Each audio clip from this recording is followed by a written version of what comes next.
Excited. Here we go. 49er faithful. We beat the Tennessee Titans. Are you not surprised? I'm a 49er. I bleed red and gold. I've been faithful since I was 2 years old. We about to start quick and count another ring. Being a 49er mean I'm a 49er. 49er faithful. It is I, Filmo Trev, coming to you live. And I really just want to get right into it. I watched the game yesterday, and I can say that I wasn't surprised. I was not impressed. I was more so feeling like the 49ers did what they were supposed to do, and that's beat a bad team. Let's be honest here. Their best player is their quarterback. Who does he have? Nobody.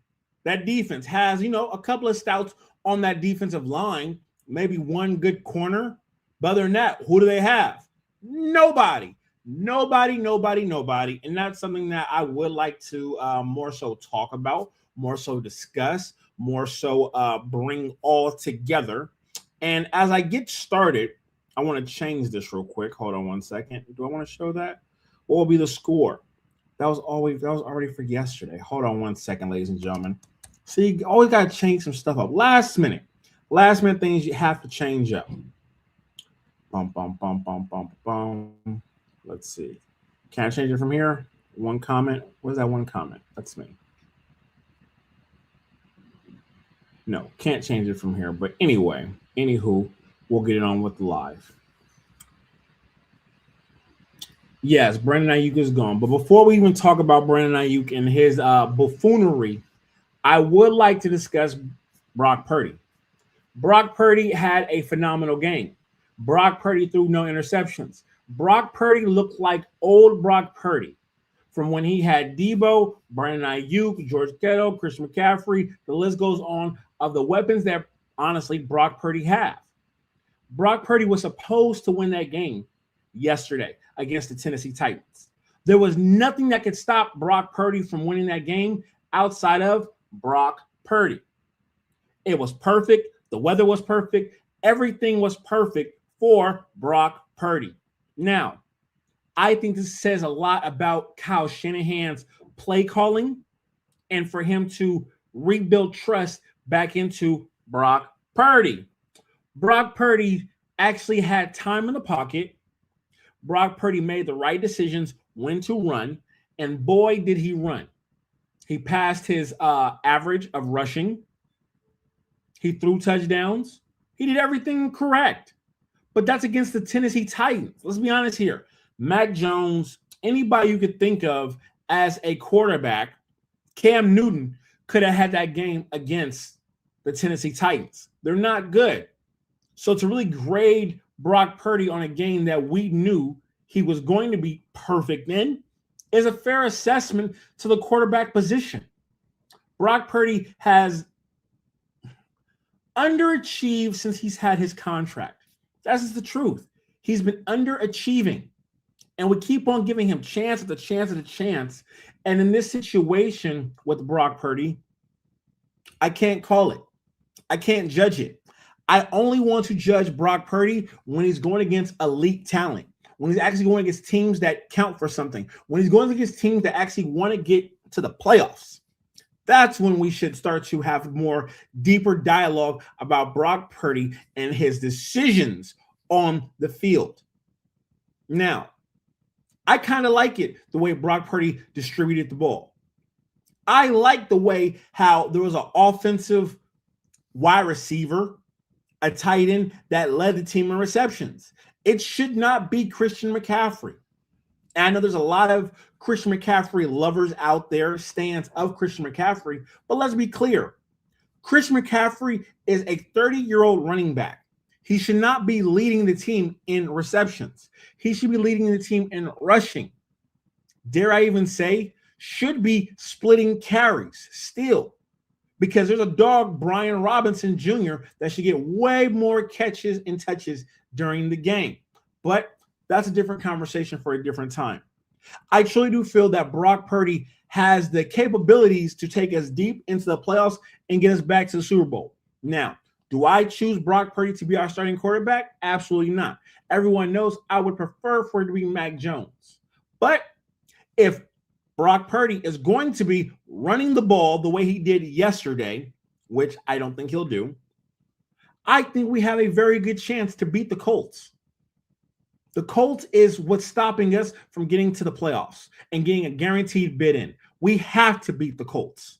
It's when you're in.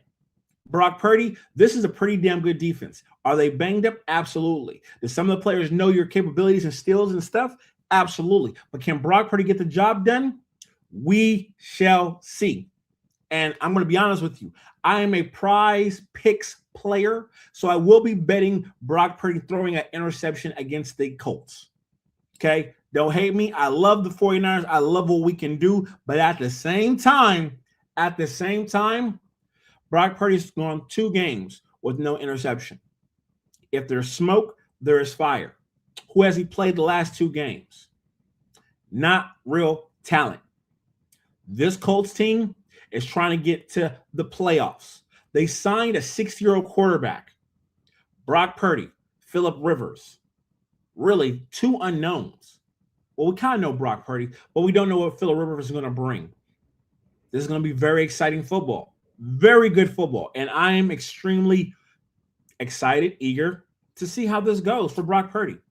Drop in the comments and please give me your thoughts, give me your opinions on how do you feel Brock Purdy is going to perform this upcoming week against the Indianapolis Colts. This is going to be must-see TV. I wish we could flex it and be a night game, but hey, it is what it is. It is what it is. Now, other things that we need to discuss that is very key, very important to the faithful talk. Yes, very important.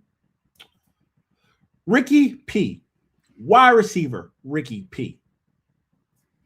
I just have to call it what it is. He's frail. He's soft.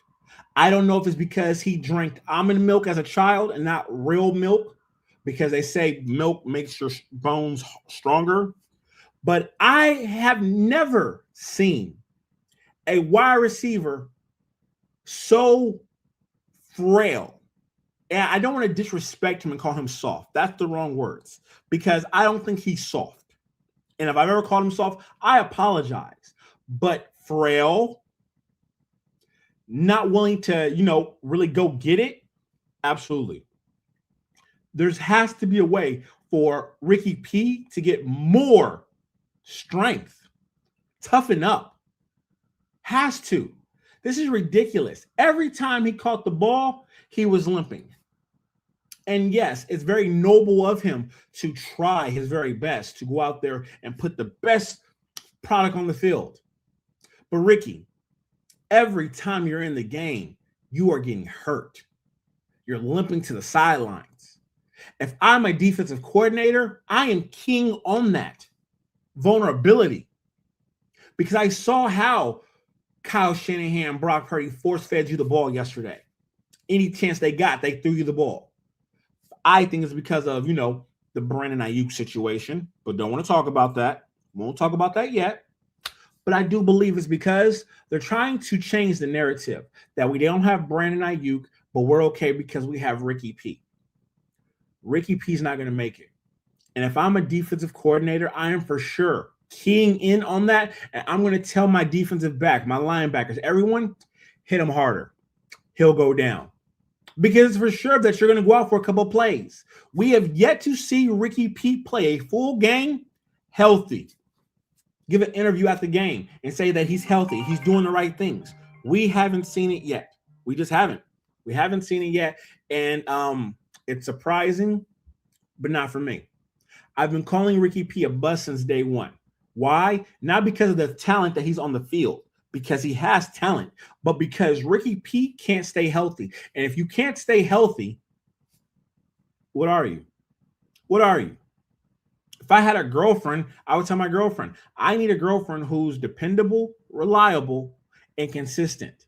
And I'm a busy guy, so has to kind of be on my time, but that's difficult. If a girl likes me, she'll support it. If she doesn't, she won't. Ricky P needs to make a decision. Is football actually for him? And we'll see. So, 49 faithful, as always, Drop in the comments. Give me a thumbs up if you like this content. Ring that bell so you know exactly when I will be jumping on stream. And give me your thoughts on Ricky P and what he actually is for the San Francisco 49ers. Because to me, he's a bust. A bust is someone who's not reliable. Can you honestly say Ricky P's reliable? I can't. I definitely can't. I can't. And it sucks. It really does suck.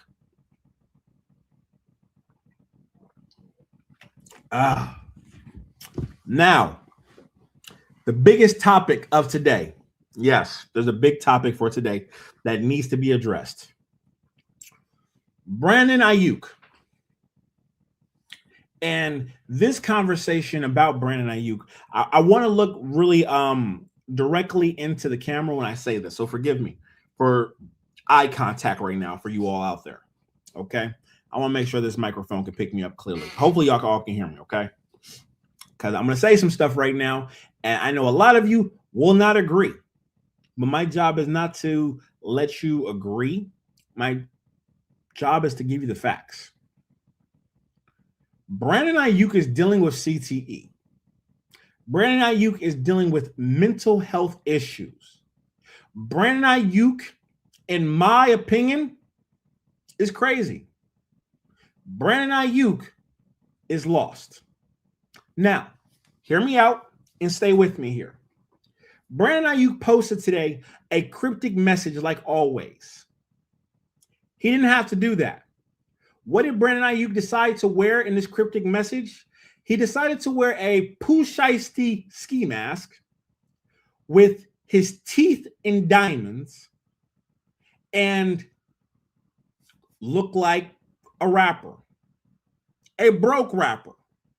Because all the rappers that I know of that wear this are broke from poverty in the streets. Mind you, Brandon Ayuk is worth over $100 million. And the people that he wants to represent look like make less than $80,000 a year. That's facts. That is facts. That has to be CTE. That has to be mental health. That has to be delusional. You're telling me you're worth $100 million and you want to look like people that look like 80,000 or less. You want to look like things that people are afraid of, not the people that people look as heroes and uplift. It's concerning, it's alarming. And my job is not to make fun of Brandon Ayuk. No, that's not my job. My job is to give an opinion and my assessment of Brandon Ayuk as the player. He's not playing. He's not showing a workout. He's not training from anything that we know of. But what we do know about Brandon Ayuk, he can't spell. He can't write. He writes cryptic when he does write. And he cares about his AP or his Patek Philippe being the same amount as a Richard Mille.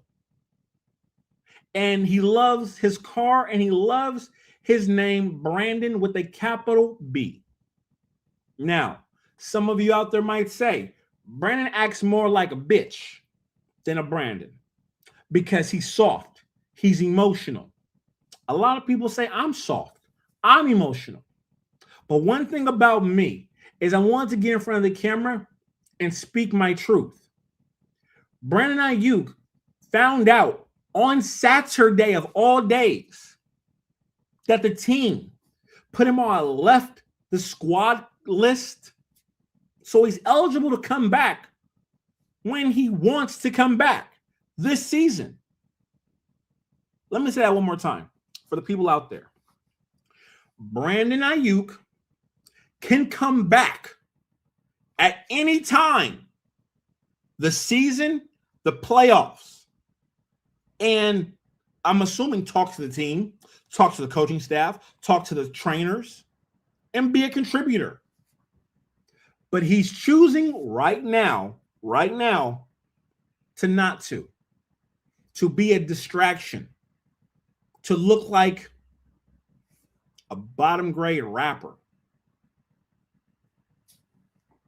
I'm going to post the pictures. I'm going to post the videos. I'm going to post them right here so everybody can see the pictures that I'm talking about, because context is important when dealing with someone who I believe is dealing with CTE. It's true. I think we should really look at Antonio Brown in his CTE, in his mental state after that hit from Cincinnati. I think someone out there should go through the film of when Brandon Ayuk has been hit to see if it is CTE. This is alarming, it's concerning, and the risk doesn't outweigh the reward, because life is the most important thing. I feel bad for Brandon Ayuk. I really do.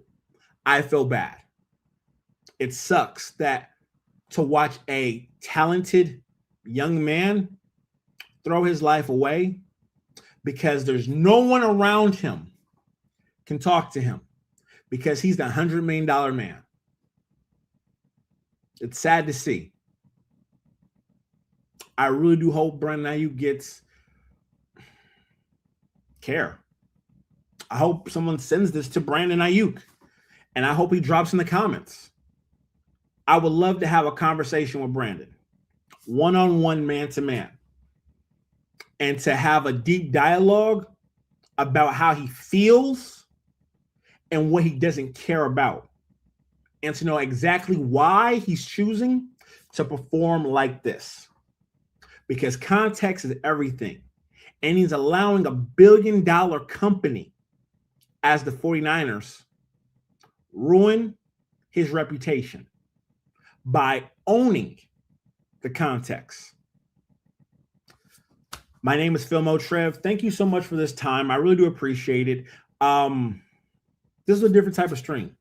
I had to get these things out there. I had to speak on it. I had to say these things because context matters. Context really does matter. And he deserves to, be talked about and heard. He does. He does. Now, I'm going to open this up real quick. Hold on. How can I invite people? Let's see right here. Invite guest. Invite guest. Copy link. So this is what we're going to do.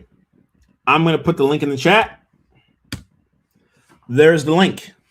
If you decide to come on the live right now, do what you got to do. I'm opening the doors. I'm opening the floodgates. There's only 9 people on here right now, and I want to hear your opinions, hear your thoughts. So hopefully you guys will pop up in my chat in the bottom, and we can have a discussion real quick, because I want to talk to y'all more. I want to hear your opinions on this whole Brandon Ayuk situation. I want to hear your thoughts about Ricky P. I want to hear your thoughts about Brock Purdy. There's a lot of things going on with this team that needs to be talked about, needs to be. Just point blank. It needs to be talked about.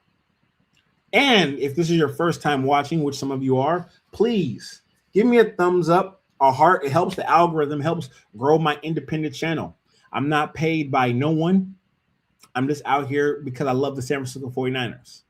So please, heart it, share it with a 49er fan, a faithful. Get the content out there about the 49ers and about me talking about the 49ers, because it does help. Every little bit counts. So I appreciate y'all. I really do. Brock looks good when he has training wheels on. Hey, we all look good when we got training wheels on. We all look good when training wheels on. And TikTok, I haven't forgot about y'all. Hearts in the chat for TikTok. Y'all got me to 11,000 likes. That's phenomenal. I appreciate that. First time watching, please heart, please follow. Please follow. It means the world to me. TikTok, I need y'all help as well. Got to build it. My goal is to get to 10,000 on TikTok before the end of the season. So you can be a part of that and support that. I appreciate that. Anybody wants to chat? Anybody that wants to chat? Anybody? I'm going to hold this going on for about another minute. If nobody joins the chat, then I will get up out of here. The links are right there in the comments. Links are in the comments. By the way, happy holidays. Do y'all like the Christmas tree? I put this up for y'all. Do y'all like the Christmas tree? Let me know. What do I think about the game yesterday? I think the game was exactly what we thought it was going to be. The script was phenomenal. The only person that didn't perform well was Christian McCaffrey. Christian McCaffrey averaged what, 3.1 yards a carry, which is trash. And he only has to blame it himself. The offensive line was blocking. Everything was going good. It's just, you have those days to where it just doesn't match up for you. You just have those days. And that was just yesterday for him. Nobody's joining the chat. Okay. All right. Well, hey, 49 faithful. That is I. Thank you so much for tuning in, locking in. And I'll be coming on here again soon. I kind of want to come on tonight. I haven't done like a long hour, 2-hour live in a while. So depending on how I feel, depending on how the Prize Picks hits, depending on if I have my girlfriend over, well, not my girlfriend, but my friend over, we'll see. All right. Thank y'all so much for tuning in, locking in, and I appreciate y'all. Okay. We are outie.